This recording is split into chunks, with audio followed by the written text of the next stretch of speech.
Grabe, super init no? Kaya gawa tayo ng low carb version ng Dalgona Coffee. Hi mga ka-low carb! Gumamit lang ako dito ng 3 stick ng instant coffee. Gusto ko kasi yung matapang yung coffee, yung kaya kong ipaglaban.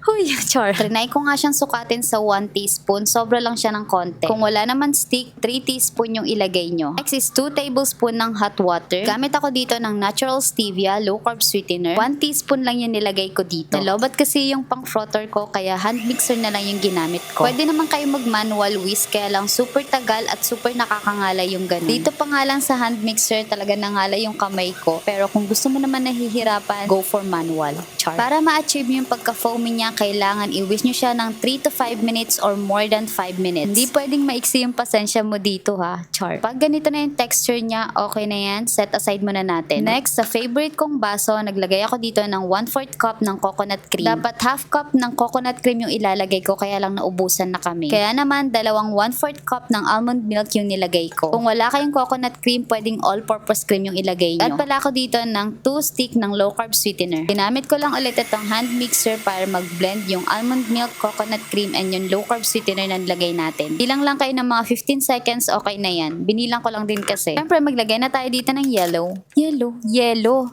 Ice na lang. Char. Share ko lang yung ice molder namin. Ang cute. Para kang gumawa ng boba jelly. Kung bet nyo din, lagay ko na lang yung link sa comment section. After ko malagay yung ice, lagay na rin natin itong ating foamy coffee. Foamy coffee? Ano ba tawag dito? Nilagay ko nga lahat ng coffee and binawasan ko ulit para matakpan ko siya. Baka iniisip nyo na matapang masyado yung coffee dahil 3 stick ng coffee yung nilagay ko. Hindi naman. For me, sakto lang yung lasa niya. Hindi super pait, hindi rin super tamis. So yun lang. Thank you for watching and stay healthy, stay low carb. Bye!